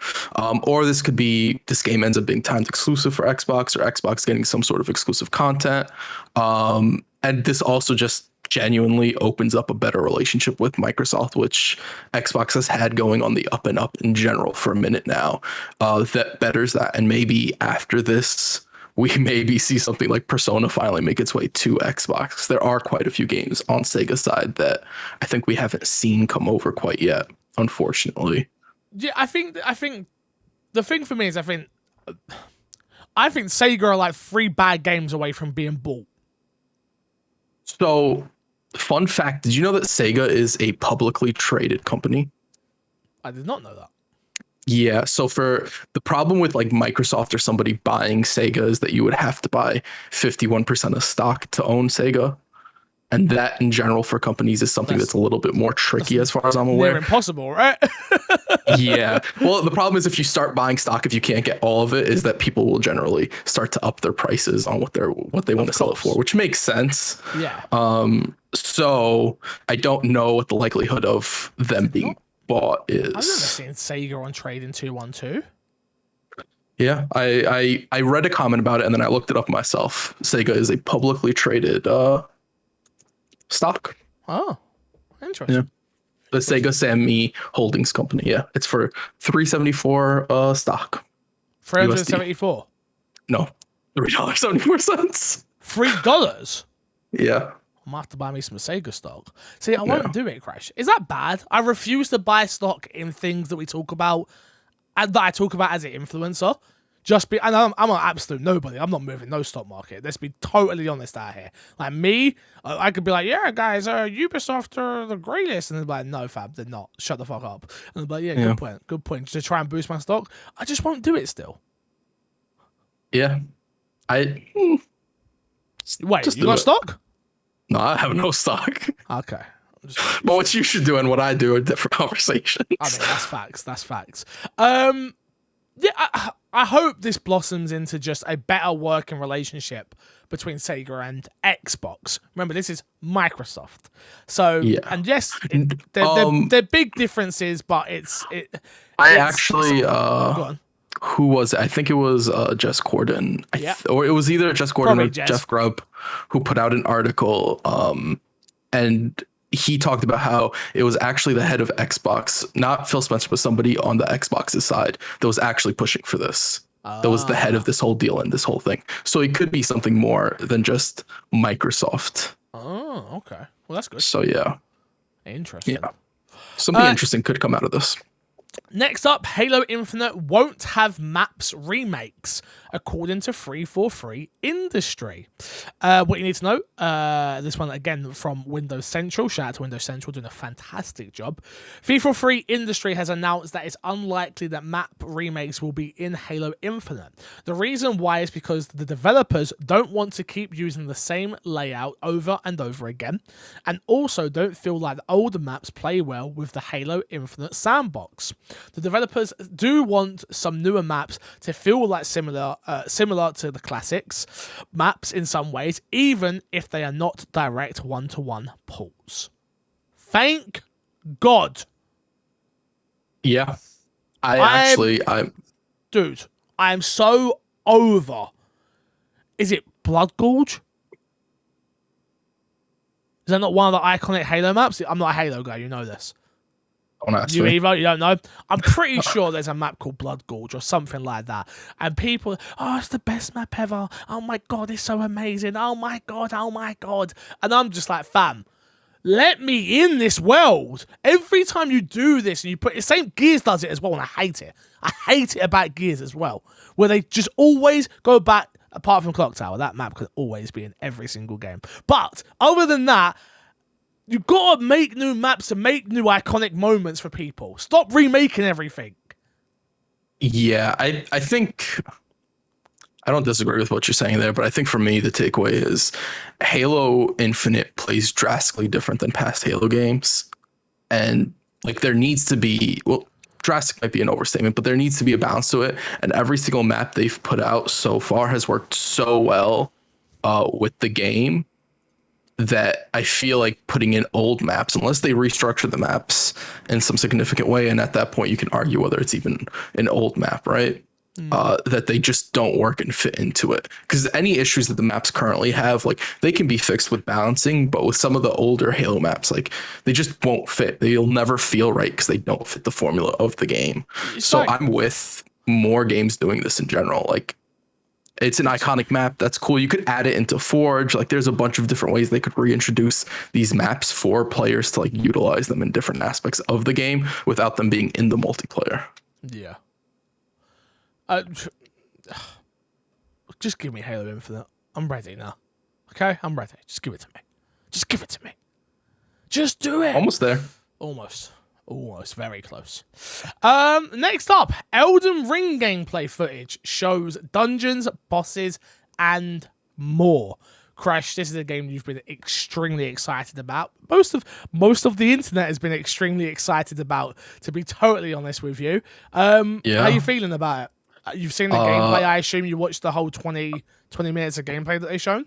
It was 19 minutes, and yes, I did. I am actually this, as of next year, as of this moment, is my most hype game for next year. Ooh. I am so beyond excited after watching the gameplay. Just everything they showed.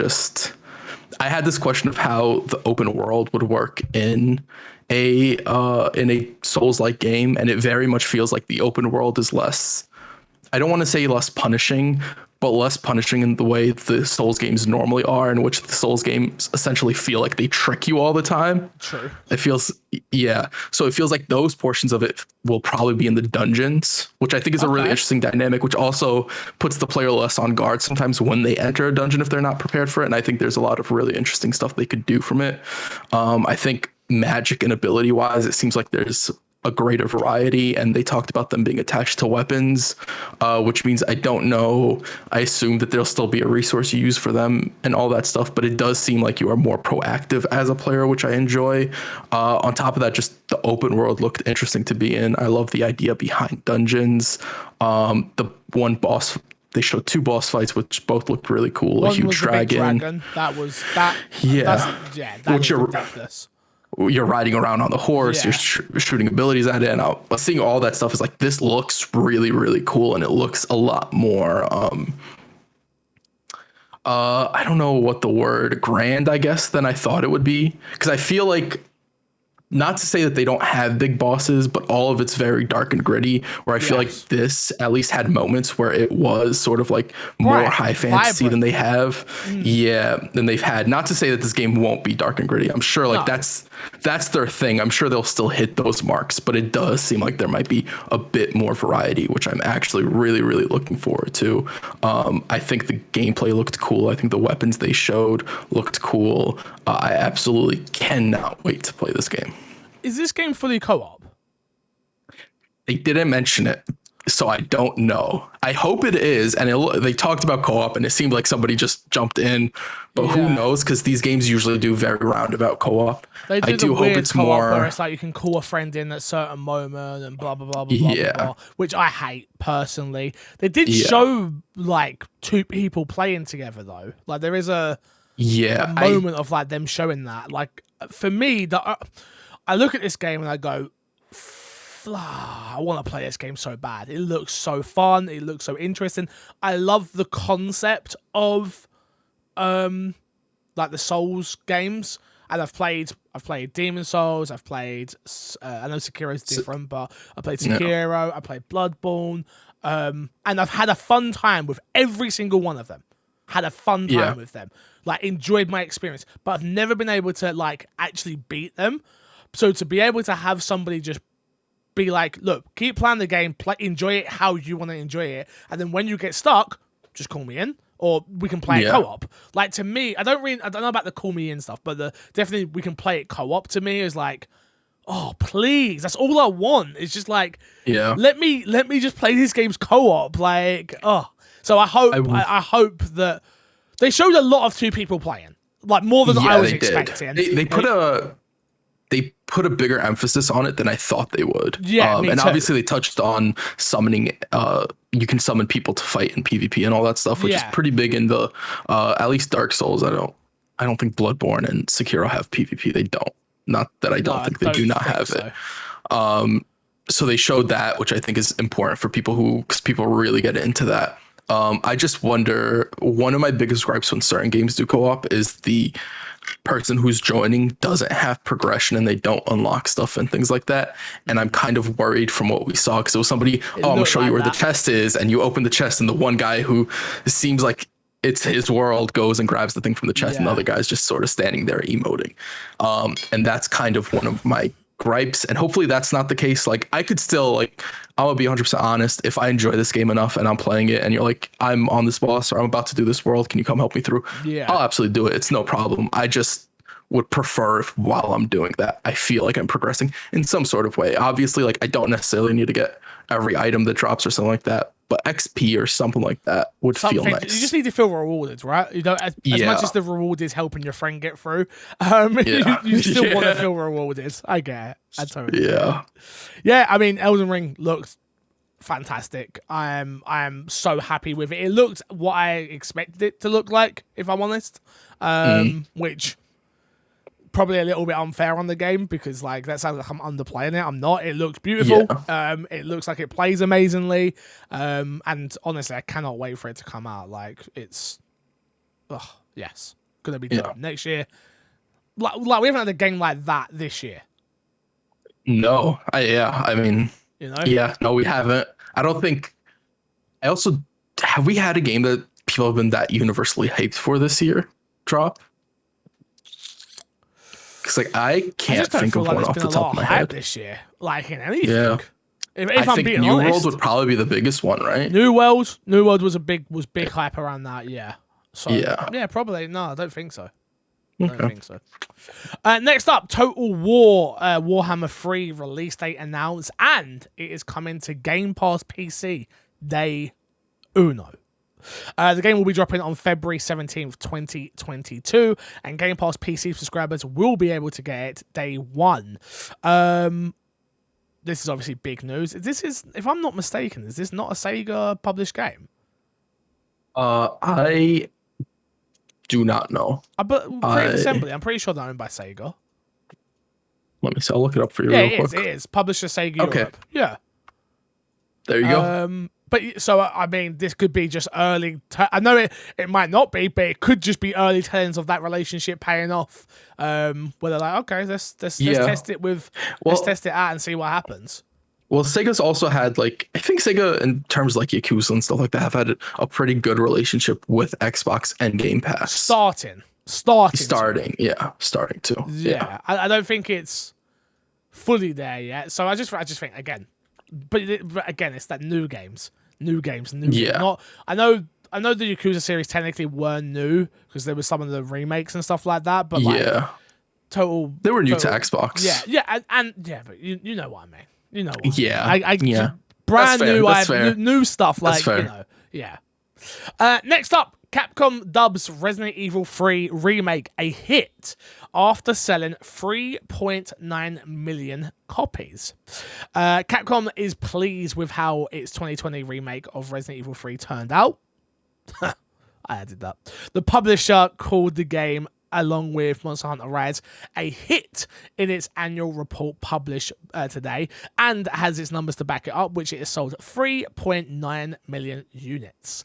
This article was from IGN, and Rebecca Valentine wrote it.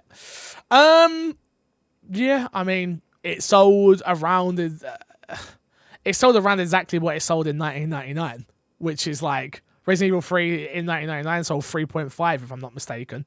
So was it 3.5 in that year, or is it 3.5 to date? I think it's to date.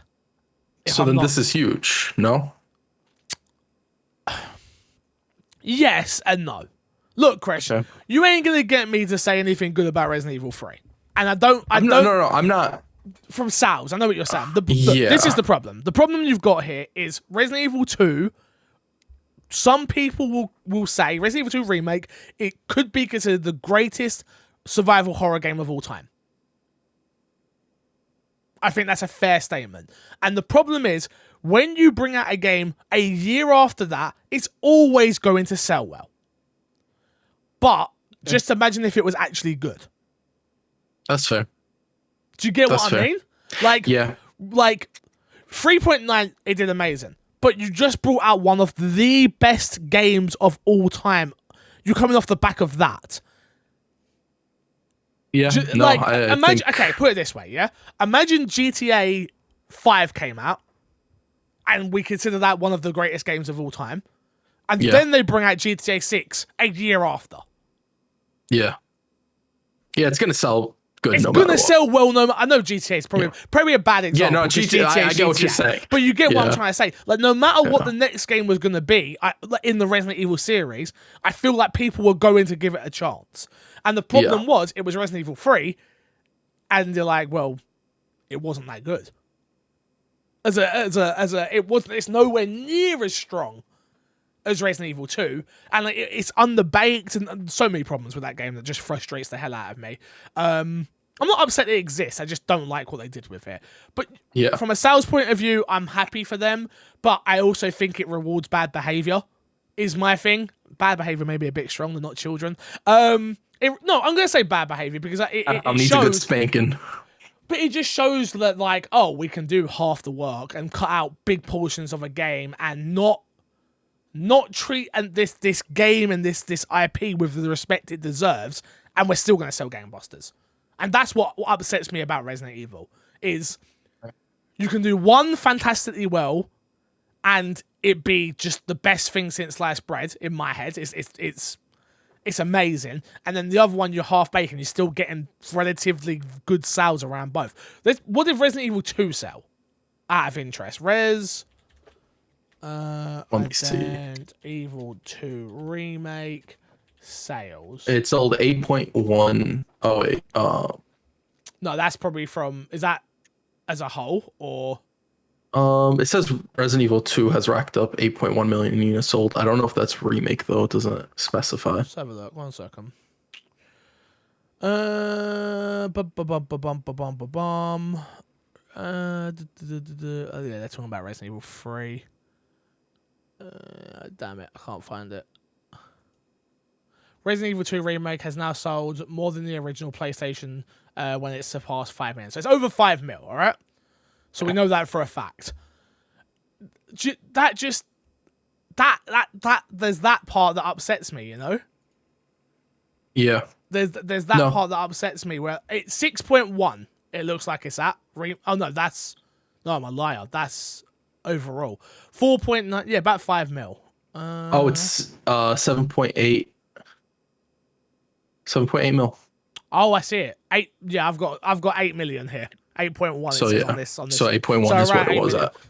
So that sells 8 million, and 3 does half of that, and it was a half-baked game that came out a year later. Do you know what I mean? Do you understand where I'm coming from? At least. Yeah, but at that point, when you see that big difference, is it rewarding bad behavior if it's sold half? I still think it's rewarding bad behavior, because Resident Evil 3 wouldn't have sold even that. If they would have done it properly, I feel like they could have got it to sell the same amount as Resident Evil 2. If they gave it the love it actually deserved and retconned. And Resident Evil 3 was just an action-packed mess. That's kind of what you get here. Because if you look, like, to play, like, just to defend Capcom for a second, Resident Evil 2 Remake is Resident Evil 2, no? They don't retcon a lot of stuff. They don't change a lot of that formula. No, but Resident Evil 3 needed retconning. Right, but what they're doing here they're not retconning. They're not trying to fix the game. They're just modernizing these games. And if a game's a mess, well, then they're going to modernize a mess. Whether that's good or bad. No, but they cut out parts of the game, Crash. So they didn't even retcon it. They cut out these big moments. Big moments that sucked. I'm not going to say they were good, but they took it out. So they did retcon it, but in their own way, because they couldn't be bothered to add the clock tower. They couldn't be bothered to add the worm. There's too much. There's too much. And the game's overall short and stuff like that. There's just a lot that upsets me. And looking at this list upsets me even more, Crash. Resident Evil 5, 13.4 million. Ooh, Resident Evil 6, 11.6. Yeah. Bangers of games. Those are some of your favorite games. Resident Evil 4, 10 mil. Resident Evil 7, 9 mil. Does it bother you that Resident Evil 4 is at 10 mil? Is that like a good bother or a bad bother? No, that's fun. Resident Evil 4 being at 10 mil is I mean, it upsets me because it ruined the franchise. But it's a good game. A good game's a good game. Right. Okay. It upsets me to see Resident Evil 5 be the number 1 on this list. I love a good co-op game. It is a good co-op game. I'm not doing this. We're not doing this. Next story. id Software's hiring staff for a long-running iconic FPS. This one was taken from IGN, if I can open the bloody link. id Software currently has a number of job vacancies open in its Dallas office, where the studio is hoping to hire new staff members to work on the development of a, quote, long-running iconic action FPS. The open positions can currently be found on ZeniMax's website, as well as stating that the developer is hiring staff to work on an already existing IP. A number of vacancies, Jesus Christ, Fixer, vacancies posts on the site may also provide further clues to what it might be. Would you reckon it is, Crash? Well, what people are saying is that it's either going to be Doom or it's going to be a Quake, which I think it'll be either of those. I don't think, personally, None of those do anything for me. Me either. But for people who are excited for id Software, I'm sure that this is fantastic news for them. Yeah. Let's leave it at that. Let's not do it. What do you gotta say? What do you gotta say? Nothing. Okay. Nothing. Marvel's Avengers removes purchasable XP boosters from in-game marketplace. So for people who didn't know, after they said they would never include like pay to win, literally all that was going to be purchasable was skins. They said they always said that. And then they added these XP boosters, claiming it was best for the players. And then they put out this tweet out of absolutely nowhere. We apologise for not responding sooner to your concerns about the addition of paid consumables in the marketplace. We introduced them as an option for an evolving player base and did not see them as pay to win since they don't offer power directly. After considering your feedback, we have decided that by the end of today, when this was posted, which was the 2nd of November, we will remove Heroes, Catalysts, and Fragment Extractors for purchase. They will continue to be earnable rewards, and those already owned are still usable. We hope that this can be the first step in rebuilding your confidence in us as a team. As a team. It continues to be our goal to make the very best game possible. Thank you for being part of Marvel's Avengers community. No, it does not do that at all. Crash says no. What does it do then, Crash? I think it does nothing. I don't think it changes my opinion of the game. I think that the game is too much of a... They need to make money at this point to recover any sort of loss that they've had. And just because they stop this doesn't mean that they won't end up doing something else that is dumb or stupid. And I don't know. I just don't care for Avengers at this point. Like, they would have to do something pretty drastic for me to even gain interest at this point. For me, I'm like, what are you doing? Yeah. What are you doing? Like, what is going on over there? I'm going to ask you a question. This is pretty important if you can answer this. Do you know when Spider-Man is dropping on PS5? Didn't they? I think it's like they've announced it, right? They've announced it November 30th. You're actually asking, yeah, do I know? Do you know? No, I don't. Yeah, it's November 30th. I found that out when because I was on IGN and I had to look for the information to see it. It is the fact that they haven't hyped that up just means that like they don't want to, like, they have a good deal going with Game Pass. They don't want to anger anybody who's like, I might play this on Game Pass. Oh wait, Spider-Man's releasing on PS5. I forgot about that. I don't like that. I just think that there's so much going around with this game that I just honestly couldn't care anymore, which is very, very unfortunate. I don't think hopefully one day they can fix it. No, I don't. I don't think so either. I think the ship sailed for that at this point. Yeah, it's unfortunate. It's unfortunate. Yeah. Speaking of unfortunate, Marvel Avengers was a disappointing outcome, according to Square Enix president. This one was written by George Yang over at IGN, and the quote here says, "We overcome a variety of unexpected difficulties in the final phase of the game's development, including needing to transition to work from home due to the pandemic. We were unable to surmount these challenges and release the game, but it has unfortunately not proven as successful as we would have liked," end quote, said Matsuda, which is the president at Square Enix. You never want to hear the president of the publisher say that your game was a disappointing outcome, Crash. Yeah. What went wrong? I think what went wrong, and how did it go so wrong? I think you got Crystal Dynamics to make games of service. Yeah, because like there's very clearly a formula for two very different games in this. There's the campaign, which me, you, and I think most people talk very positively about it. And then there's the other aspect, the main aspect of it, the games of the service aspect, the grinding aspect, all that stuff. And it just doesn't work out. And that could be something that's not in Crystal Dynamics repertoire. And that's absolutely fine to not be able to do that. Like, I don't think that's on Crystal Dynamics necessarily, right? I think that is on management. I think working with Marvel must be a bitch as well, if we're being I totally mean, honest. yeah. In, Oh, like, absolutely. What characters can we use? You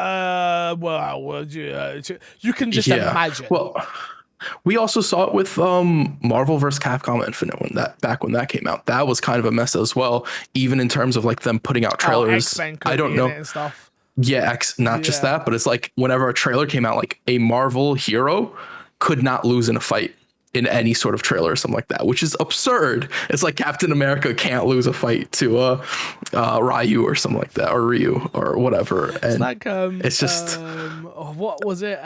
Fast and Furious, like The Rock and Vin Diesel were both like, we're not losing a fight on screen. I'm like, bro, you're actors. It's like, what the hell? Weird. Yeah, and it's sort of like this thing where like I'm sure not great experience working with Disney, but like you can make the argument that even if they could get their dream roster, Disney. Yeah, you're right. I shouldn't have said Marvel. Disney. You're right. Yeah, the game that is there just isn't good in that regard. Like no matter what roster you have, I don't know if it would have worked out. Which is unfortunate. There's just so much that's wrong with that game in terms of like. I've said this before and I'll say it again, like, you start at the end of that game and work your way forward. Like, who's the baddie? Who is the guy that you are beating in the bloody raid? If you're making, like, who is it? I don't, like, I think that's fair. I do think games like this, you do need something. You disagree with me on this, but you do have something that you need to work out, like, work towards, right? I agree with that sense, but I don't think that's the problem with this game.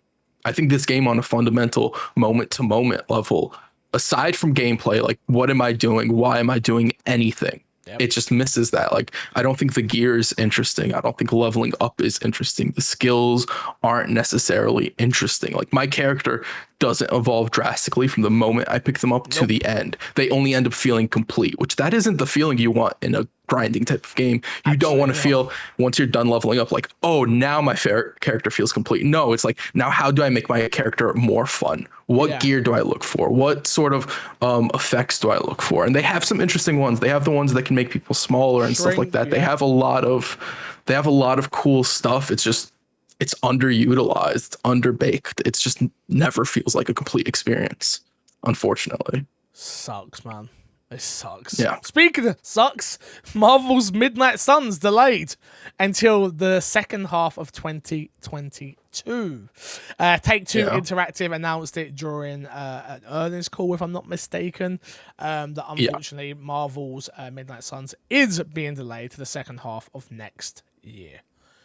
I hope that game gets a big graphical update, in my opinion, because I don't think it looks very pretty. I think the game could be decent.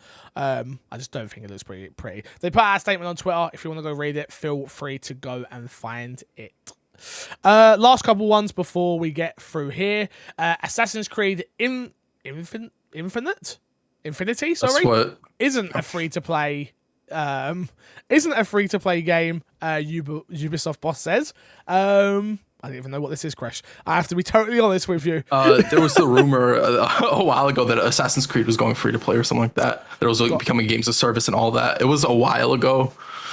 So this is just an update to that. Gotcha. So this one was written by Polygon, Owen S. Good, and he has this to say, which is Assassin's Creed Infinity, the games of service sequel, outed by a Bloomberg report. I do remember that report now that it's been said. Yeah. This summer is not a free-to-play game. Ubisoft chief executive Yves Guillemot told investors in a quarterly update call on Thursday, quote, "It's not a free-to-play game." Said Guillemot. This game is going to have a lot of narrative elements in it. It's going to be a very innovative game, but it will have what players already have in all other Assassin's Creed games, all the elements that they love. End quote. It's not free to play though, Crash. This has me extremely worried for the next Assassin's Creed game. It just seems to me like this game is going to be borderline on what a free to play game is, but they're going to charge you $60 for it. God, don't say that. Don't say that, Crash. I like just the dynamics of like what Ubisoft is doing. That's just what I get from this game is like there might be a narrative. I don't think the narrative, like if the narrative expands more than one like sort of drop, if it doesn't release and it's a full experience, that's a bad look for the game. And that's what the sort of feeling I get from something like this, from a statement like this, is that it's going to be a growing world and it's going to be a story that they keep telling throughout. I'll be honest, I'm at like an all-time low for Ubisoft in general with a lot of the stuff they do. And a lot of it has to do with like their sort of wanting to go into the free-to-play market, because I do think that is a very slippery slope. Like you can make a lot of money off of it, but you can also make a lot of underwhelming games, unfortunately.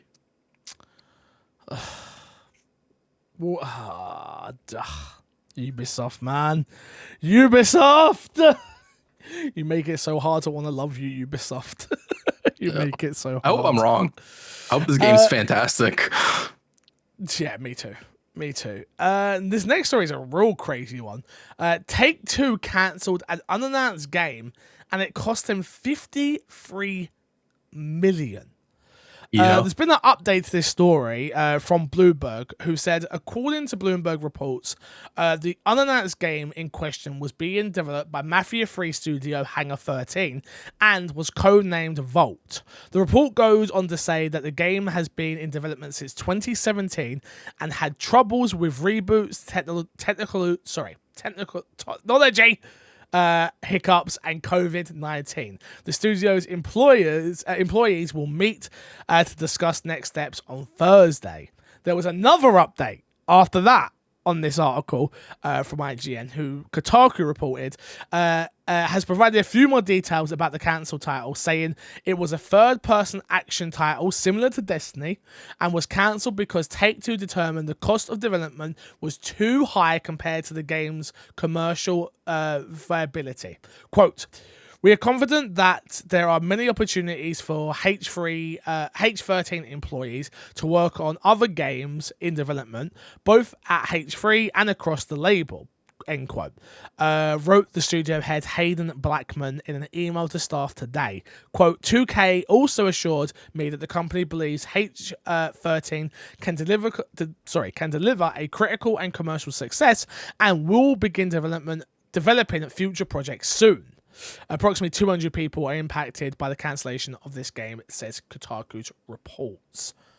53 million. Yeah.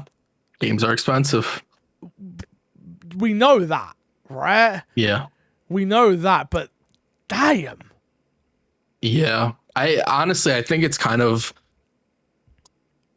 unfortunate if anybody loses their job, which from this, it sounds like they might not. And hopefully people don't. Like if it sounds like a reshuffling of like them, hopefully, if they choose to. Yeah.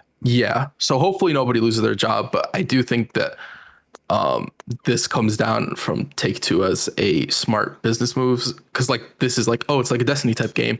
I immediately think Outriders, and they probably saw what Outriders did, and they're like, that's not a success. That's clearly not working out for them. And their game's probably not, like, it's not going to be a GTA multiplayer game or something like that, right? Because they already have Rockstar doing that. They're knocking it out of the park. I'm sitting here saying 53 is a lot of money, but it's kind of nothing to them when they've got GTA.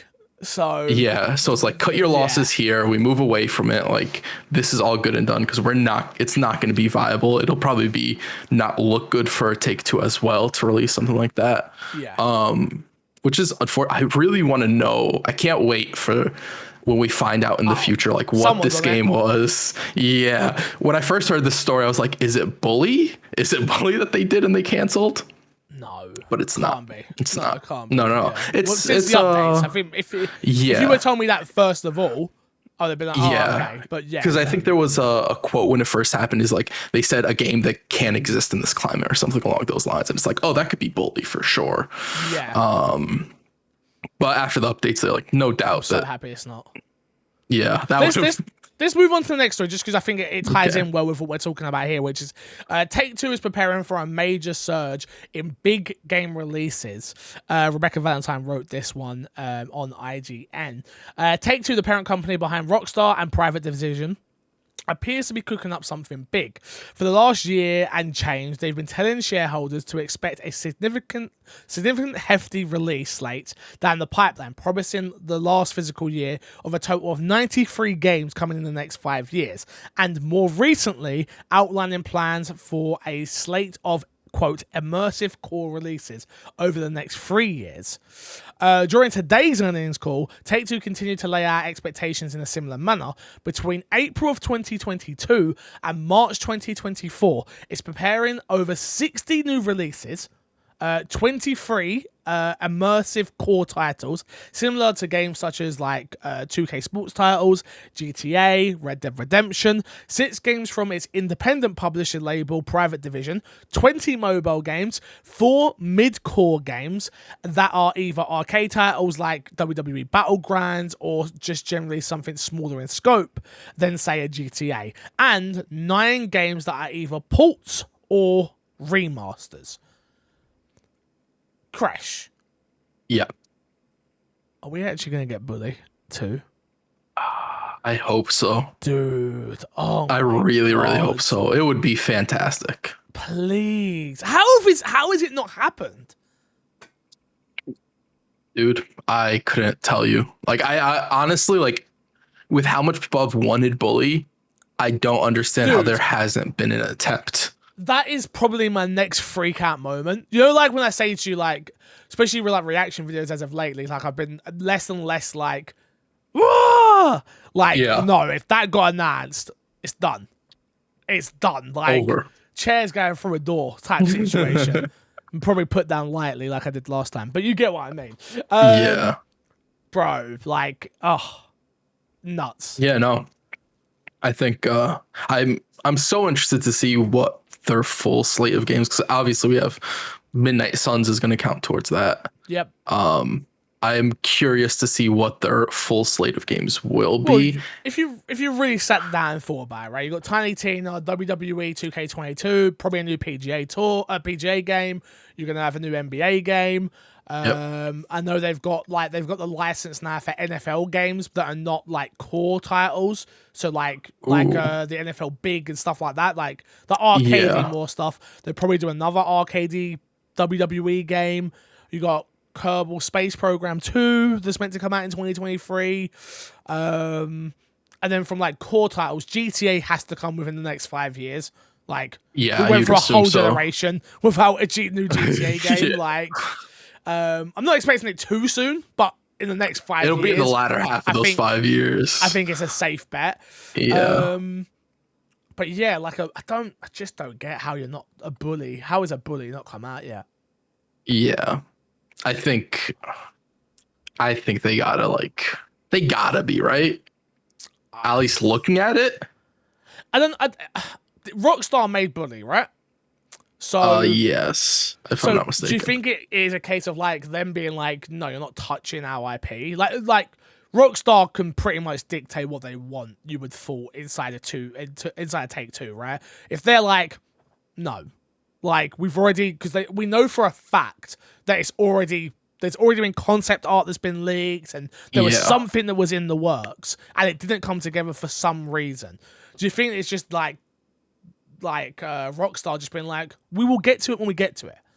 Like, yeah, it could for sure be a case of like Take-Two's just like, you guys are a big earner, you guys don't want us messing with your child over there, we will leave them to you because we have enough other stuff that we can toy around with. That could 100% be the case. I could see Take-Two respecting like Rockstar's wishes in that 100%. Situation as well, because they make GTA. Like, what are you gonna do? Could you imagine like, they make more than enough money to cover it all? Could you imagine them owning a company and owning GTA and just being like, we could foul for the next 10 years. As long as we can keep this business afloat, when they drop their damn game, it's done. Yeah. We're all rich again. Yeah, absolutely. Take-Two could probably hemorrhage money for 10 years. And then GTA comes out and it's done. Yeah. What a business model that is. I think. Yeah. Yeah. And like, let's be real, they're not going to hemorrhage money with like 2K and stuff like that as well. So like, they're still making money. You see, they might be going for the FIFA license. No, I didn't. EA have dropped the FIFA license. Oh, okay. So the next EA game, the next FIFA, the next football game from EA, I don't believe will be FIFA. So That's crazy. So if they take the FIFA license, they're like, we're releasing FIFA this do you year. imagine if 2K make we're going to say it like this, I know it's a football/soccer game, and Yeah. the casual's not going to understand that it's not FIFA. FIFA. Yeah, no, absolutely. That's absolutely crazy. If 2K could do that, Well, they can. I wonder. They literally can do that. Yeah, no, they can. I wonder. Do you think they'd make a good football game? Look, it's a hard one, right? Because I think like, say what you like about 2K. NBA is one of the best basketball games I've ever played. Ever. Like, this is not there's no joke. Like, it is actually like the best simulation basketball game I've ever played. Like, sponsored by 2K, by the way. Take everything I say with a pinch of salt. But it is the best basketball game ever made. So you look what they used to do with NFL as well. People love those NFL games. I think it's just a case of giving them a chance and putting the right team. People are sick of FIFA and the gameplay of FIFA. Sick of it. So imagine they come in with the same license. They got all the badges. They've got all the licensing still. And they have the FIFA name. Yeah. And you just go into a FIFA. It could be crazy. Yeah. No, it'd be absolutely nutty. Do you think they would name it FIFA 2K something, or do you think it would just be FIFA? If I was them, nothing, just FIFA of the year. Yeah. Me? Yeah. FIFA, no, FIFA absolutely. 23, the smallest logo we can put of the 2K bit in the corner, the smallest. I would make it so any casual doesn't have a bloody clue. Yeah. And then they make whatever EA does, they make that look like the Pez. Yeah. It's like, well, we got That's FIFA. fair. I don't know what they're doing, but we got FIFA. Yeah, Do you know? Absolutely. Yeah. Like, people will know it's not it once they play it because it won't feel like FIFA. But they've already bought it at that point. At that point, it don't matter. And if it's good, yeah. Oh, if it's good and people buy it thinking it's FIFA and they're like, this isn't FIFA. Why this is it so the good? normal FIFA, but it's crazy how much better this is. They'll know Ultimate Team, because they'll be no Ultimate Team will be there because 2K have got their version of Ultimate Team. I know. Yeah. I was just making a joke. I was just like making sure you don't play sports times. I'm making sure. But yeah, bro, it could be nuts. It could be absolutely crazy. Absolutely. But yeah, we'll see what happens with 2K in the next 5 years. It looks good. It looks good for them. I'm happy that they're hyping up something. So yeah, that's a good thing. It better not be Midnight Club because I'd be so disappointed. That would announce Bully, but instead, here's this other title that I don't know who really cares about it. Yeah, madness. Let's plug and get ourselves out of it, bud. What have you got to plug this week? I want everybody to go and follow the My Xbox and Me Twitter account. I've been putting out tweets on it regularly. I've been trying to be more proactive on that. So you guys can go give a follow, interact when you can. We're going to be putting out polls for the end of the Game of the Year list, just sort of like if it gets down to the wire for some games on where it'll end for My Xbox and Me's official Game of the Year list. We'll be pulling those up and looking at those. Yeah. We've got one more question coming, Crush. Really? I saved it for the end for the Potato Squad, for the real ones, you know? Okay. It's a gentleman named Matthew Phillips. Do you know him? Yes. Yeah. Matthew Phillips. I feel like I knew him once upon a time, but then he just disappeared. Yeah, he says, hey, Crash and Little Fix. Must be first-time listener. First-time listener. First-time writer, and very occasionally host here. Just wanted to clear up some slander at the start of this podcast. I was ill last week. You were late to record this week, and I'm in Dubai sipping on cocktails and being jealous that I can't play Forza for the next 2 weeks. I first mentioned the Dubai trip to you guys in August and have mentioned it the last couple of times. Out of nowhere. I think not. My lawyers will be in touch. #justice for Matt. Great podcast. Keep it up. 4.5 stars. You're lucky I've already left an iTunes review, or you'd be getting a 1 star. That's from Matt P video for everyone who doesn't understand. Yeah, I mean, shout out to him, I guess. Shout out to that. Remember him telling us about the trip? I do remember him saying he was going away. Okay. I don't remember him. He never said where he was going, and he never said how long he was going for. But I don't think. I could have just, Chris, you've known me long enough now. I don't listen. That's true. I That's don't true. listen. It's a skill. Listening is a skill. It's just a fact. Yeah. It's just. But yeah, it's been a mad one. It's been an absolute crazy one. My one that I need to promote, and my fiance is looking at me right now because we've been going for very long, and she's been working super duper hard on my Instagram, and she wants me to promote it to you guys. Instagram.com/MCFixer.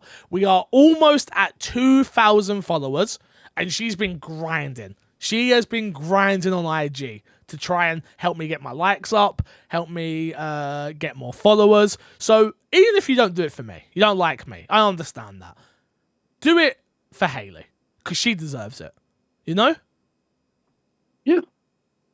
Do it for Haley. This was a long-ass show. This was a 2-hour show, Crash. Yeah. Honestly, I thought you were going to be cutting it at some point within the last half hour. No. I went for it, bro. I went for it, and I've enjoyed it. I've enjoyed it. Yeah. If you guys enjoyed it, please do consider going to patreon.com/MCFixer. I think we're worth a couple of bucks for a 2-hour show, but we'll find out if you do that or not. Until next time, we will love you, leave you, and see you all later. Goodbyes. Bye.